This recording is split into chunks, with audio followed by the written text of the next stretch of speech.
Today we are going to be finding food for $3 in NUS. Let's go.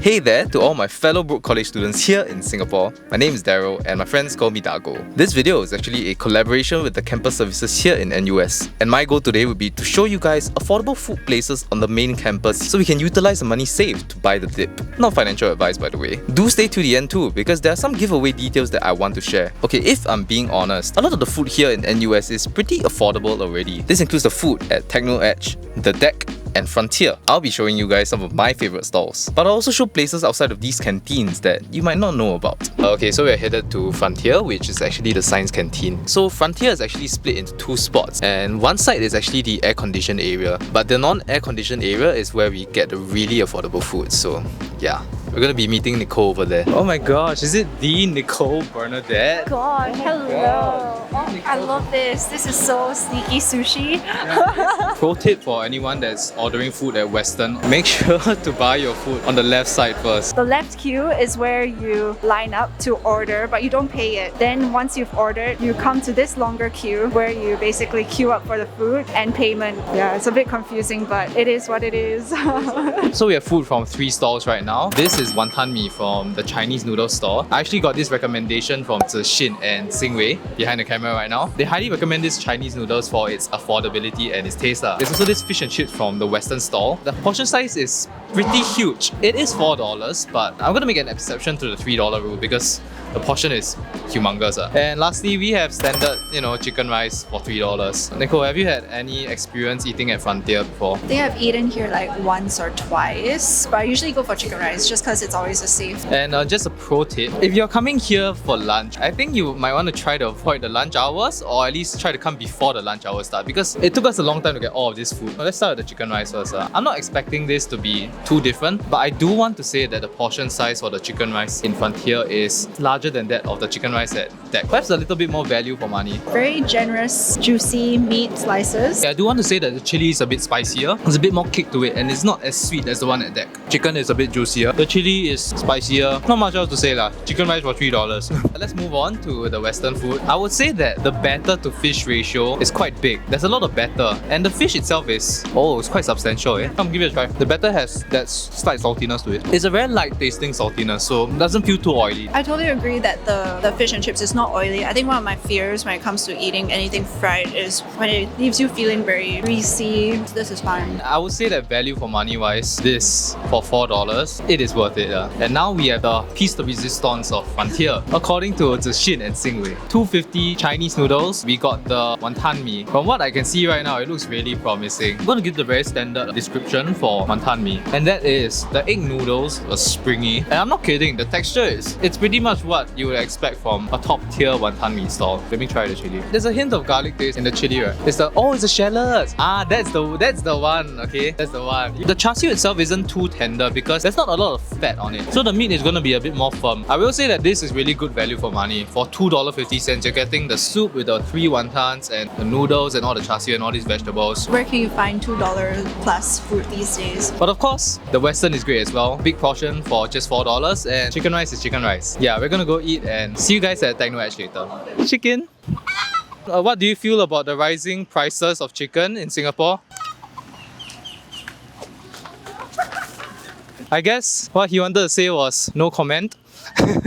We have Techno Edge. This is actually the OG affordable canteen here in NUS. From my experience, I do remember coming here when I was a year 1, but then it got closed down for about 2 years for renovations. This place is actually packed to the brim with students all the time because of how affordable the food was over here. I remember most of the times when I came here, I could always get a full meal for less than $3. And I know there are some foods that go as low as $2.30. So we're gonna go check that out. Joe, have you ever been to Techno Edge before? Because I'm from computing, right? Honestly, rarely, because computing is damn far. It's not that far. It's not that far. I remember there's a very nice view, and you come at sunset, it's actually quite nice, the view. I don't really like Asian food, so I remember eating the Western food, and it was quite solid. Oh, we are getting Western later. I also covered the Starbucks here. I was actually here last time with Xing Wei to study. So yeah, we're gonna go get our food and see you guys real quick. We have all our food here right now. First off, we have the legendary Western stall from Techno Edge. And this is Pomodoro pasta, right? Yeah, inspired by the Pomodoro method. And it only costs $2.30. The food at the Western stall store, always has great portions despite the pricing. And it was always a popular stall in TechnoEdge before it was even revamped. For our halal option, we have the mee rebus from the Nasi Padang stall. From what I can see, the portion size for this is absolutely humongous. It fills up the whole plate. It's like to the top, right? It's to the brim, dude. In fact, it already started spilling. There's a lot of carbohydrates in here if you like noodles. And of course, we also have our Indian option. And what we have here is the egg prata. Joe is very hungry right now. So don't make me wait for too long. Like, I don't know, like 30 minutes taking B-roll shots. So I'm just gonna start eating.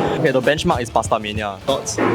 Usually my gripe with tomato pasta is that it's always damn sour. But this one is like not sour. They put like some garlic in there. There's notes of sweetness from the tomato, hints of garlic, and it's all encompassed by very chewy noodles. There's actually quite a substantial amount of pasta from what I can see. We also have the egg prata. This goes for $1.50. So for the cheese prata combo, it's only around $2.50. And lastly, we have this big plate of mee rebus. It's not just the whiteness, it's actually the depth as well, and it's heavy. I think this might be my first time having mee rebus. The noodles look really thick. It's thick. It's really sweet as well. It's actually the lime and chili that will help cut through the richness of the sauce. We have the Malaysian over here. In fact, in Malaysia, I didn't really eat mee rebus that much, so... Yeah, as you can see, right, we've taken quite a few bites, right? We have not even made a dent in this thing over here. So if you really want value for money, you can go for the mee rebus at the Nasi Padang store. We're gonna finish up our food, and I'm just gonna give a few shout outs to some other places later. Catch you guys.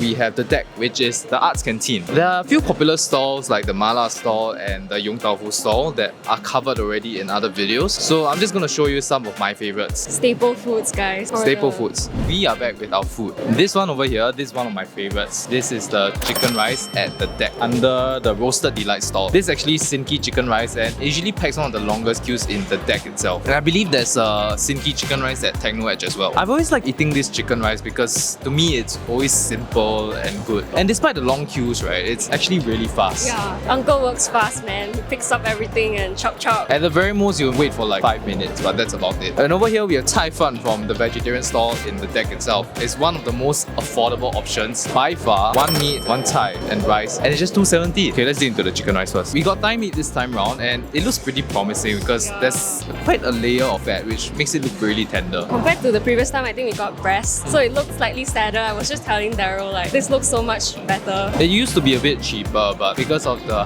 hike in chicken prices, it's $3 now. But it was like $2.50 last time. Thoughts along with the chili and the dark soy sauce? The chili sauce is the star. It's kind of like acidic, garlicky, and more gingery than other chili sauces, in our opinion. So that kind of makes it slightly better. I would recommend asking for Thai meat if you ever come by, because I just prefer having a bit more fat. Go with like the chicken. I also wanted to say that there's a hint of sweetness in the chili sauce, which not all chicken rice stalls would have. Usually it's a bit more tangy. The rice is buttery, it's salty, it's savory, it has a chicken umami flavor. It's light enough such that it's not too overpowering. And when you blend it together with the chicken, it's just...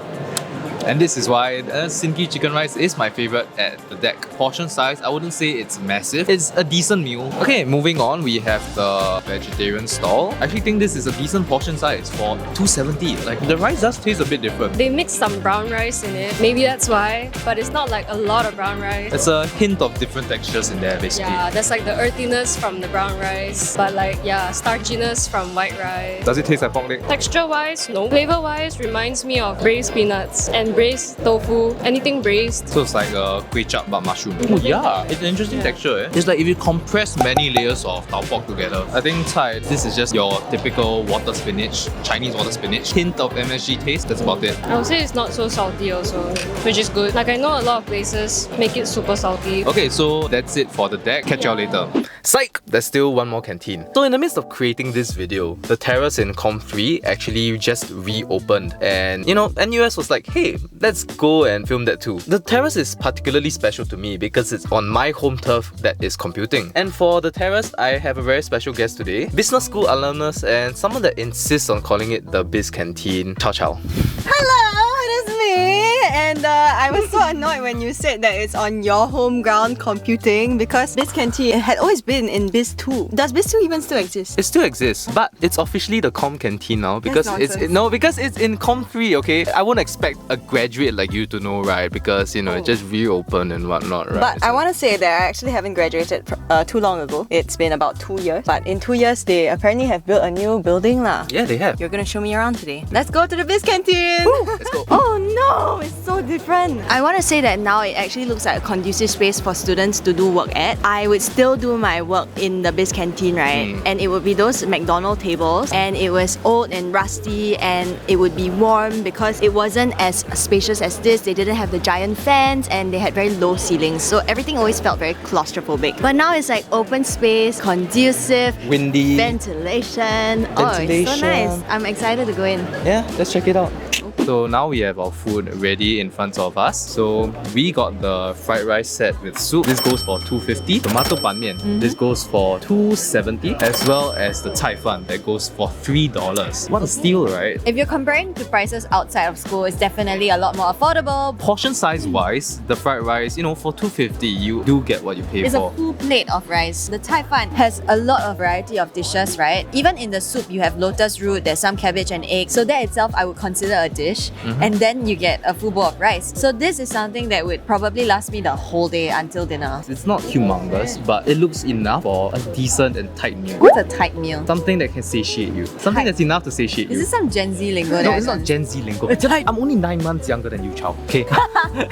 Yeah. Okay, and we also have ban mian. Now the ban mian here, right, looks very spicy, but it's actually a tomato base, and it is a full bowl of noodles with a lot of different ingredients. So the part that really captured my eye was glowing egg yolk that was right there in the bowl, and it gives you this other experience of mixing it together, so it feels like you got yourself like a lot more expensive a dish than it actually is. It has vegetables, it's hot, protein, and it's soupy, and it has carbs. I like that very much. Let's begin eating. I wish it was a bit more buttery, but I think they want to be healthy, so they didn't put a lot of oil. I've eaten this fried rice before, and if there's one thing that I would say, it's that it's pretty light. It's light enough that you don't feel too greasy after you eat it, and that's one thing I really like about it. Just some salt and pepper, it's enough sometimes. This reminds me of like comfort food. Okay, let's move on to the cai fan. Fun fact, Chow's favorite food of all time, when you ask someone for their top 3 foods, right, hers is actually cai fan. I'm actually very surprised that you remember that. Of course, I'm a Chow fan, But the Syfe one in NUS Business School is a bit different. NUS Business School is Well, Com Canteen. because you get a set meal, and Dargo told me that it changes every day, so you don't get same dishes every time you come. And I guess that's pretty exciting. It's kind of like ordering from a surprise box and not knowing what you're gonna get. Yeah, like a little Kinder surprise. Yeah. Since you're the cai fan connoisseur, Cai fan tell me time. what you think about the liao. When I look at this dish, right, it looks very good already, just because they put a lot of spring onion. It looks like pork, right? Pork, yeah. You can taste the onion. Bit spicy, eh? I'm good, right? My spice tolerance low. This is actually delicious. There's so much flavor in this one dish. I could actually eat this dish alone with rice, I think. Yeah, let's try the cabbage. Simple dish. Oyster sauce, cabbage, mushrooms, carrot. I feel like cabbage is one of the dishes that I always eat for breakfast. So if I was having mee fen, and then I'll get the cabbage on the side. So it is also one of the more comfort types of dishes that I would pick. And lastly, we have this soup with the lotus inside of it. Does the soup feel healthy? Definitely. I think this soup is a very plain and simple, clean dish. They just tossed in your lotus root, eggs, and cabbage. You can even see how clear it is. I like lotus root soup. So having this in my cai fan set, right, is a major bonus actually. Ban mian time. Ban mian time. I'm very scared it's going to splash everywhere. I am not such a slob. I am, that's why.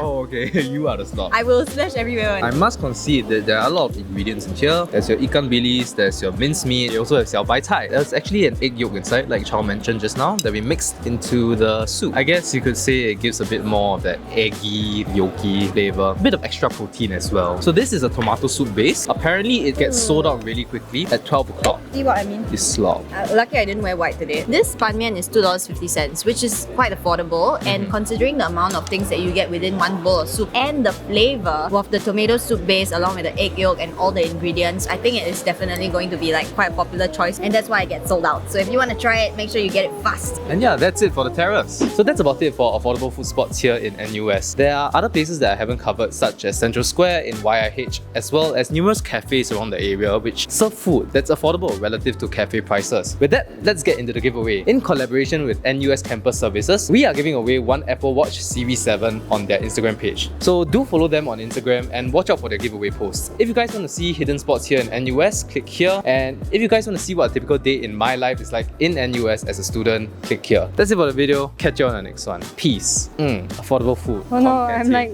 messing this up, but I just want to say Biz Canteen. Com Canteen. Goodbye.